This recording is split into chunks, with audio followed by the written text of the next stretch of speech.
Hey, what's up, guys? I'm Ashley, and the good life for me is drinking coffee. You might think it's kind of gross, but I think it's delicious.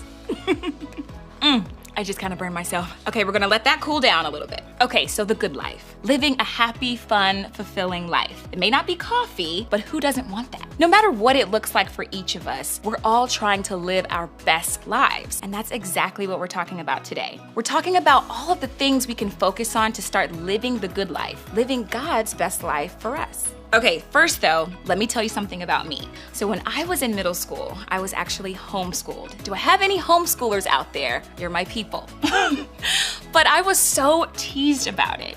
I was literally known as the homeschool girl. And so I had to work really hard at making friends in my neighborhood and church. But things started to change for me because my brother and I started to make movies at home. After our studies, we would clear out our entire living room. We would go in our closets and find all these things for props and costumes.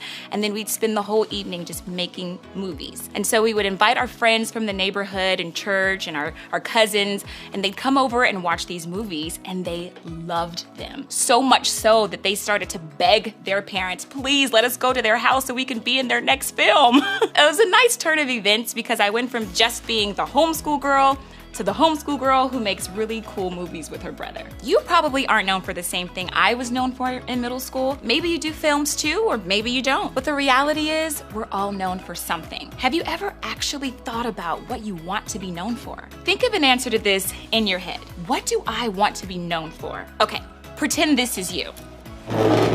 Where are your clothes? Nice, there you are. Hey guys, I'm Ashley. Wow, you have absolutely no face. Just a mustache. So weird. Okay, this isn't you, but you get the picture. What do you want people to know about you more than anything else? Okay, that you're a good friend.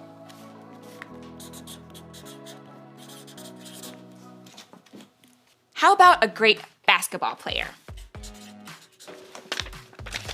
Right there. What about an incredible actress?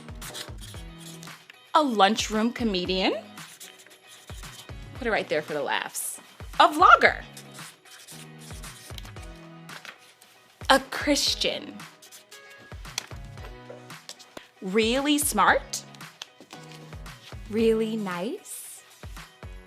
We all have a lot of ideas of what we want to be known for, right? Things like nice and great basketball player and a friend, maybe even a vlogger. Those are all really great things to be known for. But here's the thing, whether we realize it or not, we're already known for something. Maybe it's something awesome and amazing that you love being known for, like being the star of the soccer team, or a leader in your small group, or the nicest kid in your grade. Or maybe it's something you don't really love being known for. Something like failing your classes, or always being late for things, or being the one who always argues with the referees. No matter what it is you're known for right now, over time, it becomes a part of your reputation. Woo!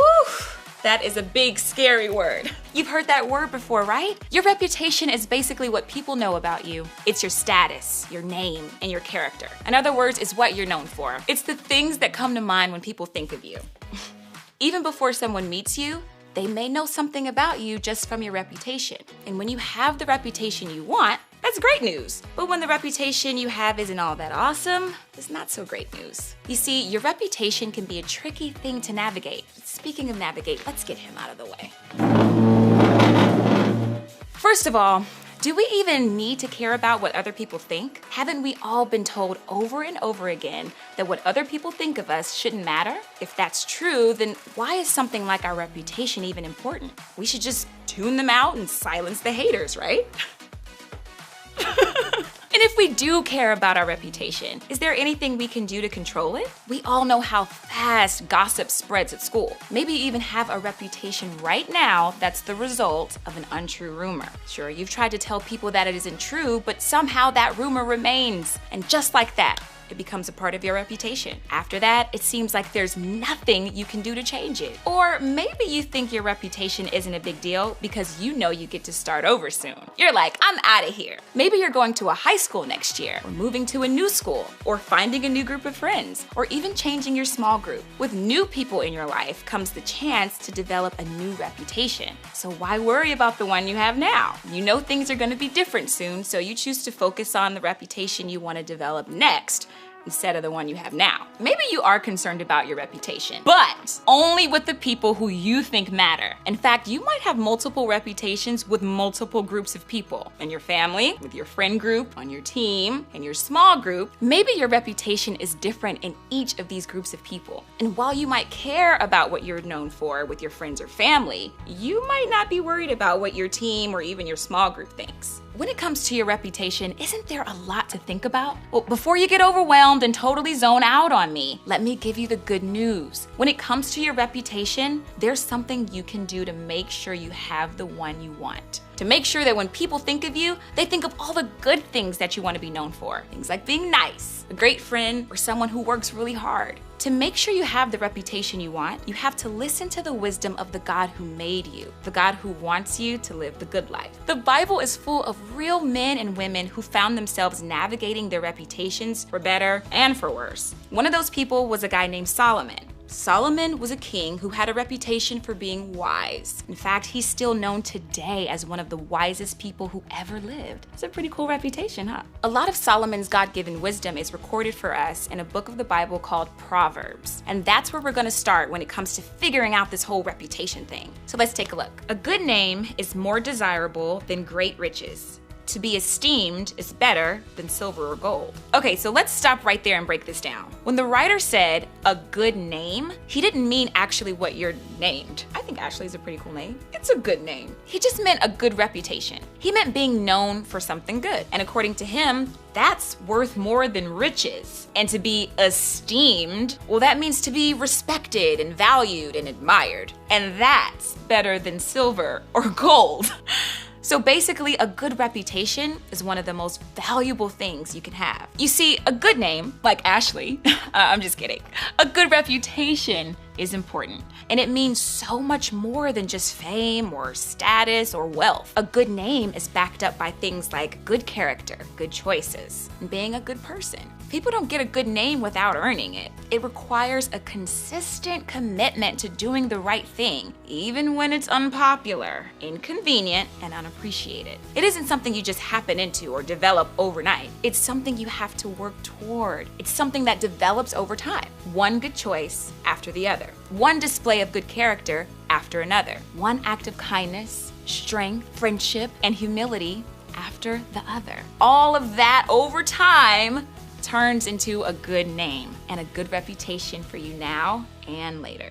You see, when it comes to your reputation, there's a lot of things you have no say in. There are going to be things people say or think about you that you can't control. But when it comes to your reputation, you can control the choices you make that build it. You can control the things you do or say that influence the path your life is on. You can control your character. And here's why I think that's important for you right now as middle schoolers. Your good reputation doesn't just impact your life today. It impacts the life you want to have one day. Most of us don't care about our reputations until we have to. We don't think about it until it's not the one we want, until we've lost control of it. But when you do that, you're missing the opportunity to become the person you want to be, both now and later in your life. When you make choices today that impact your reputation for the better, you're setting yourself up for a better future. A good reputation really has the power to change things. Think of it this way. Maybe you love kids, so you really want to start babysitting. Well, what's the first thing parents do when they want to hire a babysitter? They ask about you. They get other parents' opinions about you or the babysitter they're interested in hiring. Do you think they'll hire a babysitter with a good reputation or a bad reputation? I think we all know the answer to this one. Or maybe you really like someone at school, but your parents won't let you ask anyone out unless they approve of them first. Well, a good reputation will go a long way in that situation. And years from now, you might be applying to college. And when you do, those colleges are going to look at everything, every decision you've made in the last several years to show them that you have the kind of reputation that they want on their campus. If you wait until those moments to start caring about your reputation, it'll be too late. But if you start right now, if you start making the kinds of choices that influence your reputation for the better today, you'll set yourself on a path for a better life, the good life. Now, there's something really important to remember here. A good reputation isn't just about getting the good life for yourself. Think about it. When you reflect a good reputation, the people around you will notice. They'll see something different about you, something that sets you apart from the rest. And when they see that, you have the opportunity to influence their faith in a really positive way. They'll see that pursuing the good life is about following the life God calls all of us to live. It all comes down to this. If you want the good life, care about your reputation. Now, here's one thing I want you to understand. Caring about your reputation doesn't mean caring about what everyone thinks about you. That's not healthy, and it's not the point. If we listened to every single person's voice or opinion all the time, we'd go insane, right? No. Caring about your reputation means caring about living the kind of life God has for you, the good life. It means focusing on making choices right now that will impact your life for the better later. So what exactly does this look like? Well, I think we can start by asking ourselves 2 questions. The first question, what do I want to be known for? What do you want people to know about who you are? And then when they hear your name, what do you want them to think? Both today and in the future, what do you want to be known for? Being kind, being funny, being friendly, being a follower of God or encourager of others, being disciplined at your sport or focused at school. Identify at least one thing you want to be known for in your life right now and as you grow up. Then ask yourself, are the choices I'm making positively affecting my reputation? Are the things you're doing or saying helping you be known for the things you want to be known for? Are they influencing your reputation the way you want them to? If they are, then that's great. Ask God to help you keep walking in that path of your life. And if they aren't, maybe it's time to stop and reevaluate. Believe it or not, it's never too late to change. And you can ask God to help you. Maybe pray for His wisdom to lead you to make better choices, or ask your small group leader for help in making a change toward the kind of reputation you want to have. Remember, if you want the good life, care about your reputation. As you head out today, I want you to think about this question. What's one thing I'm known for right now in my life? Haven't forgot about you.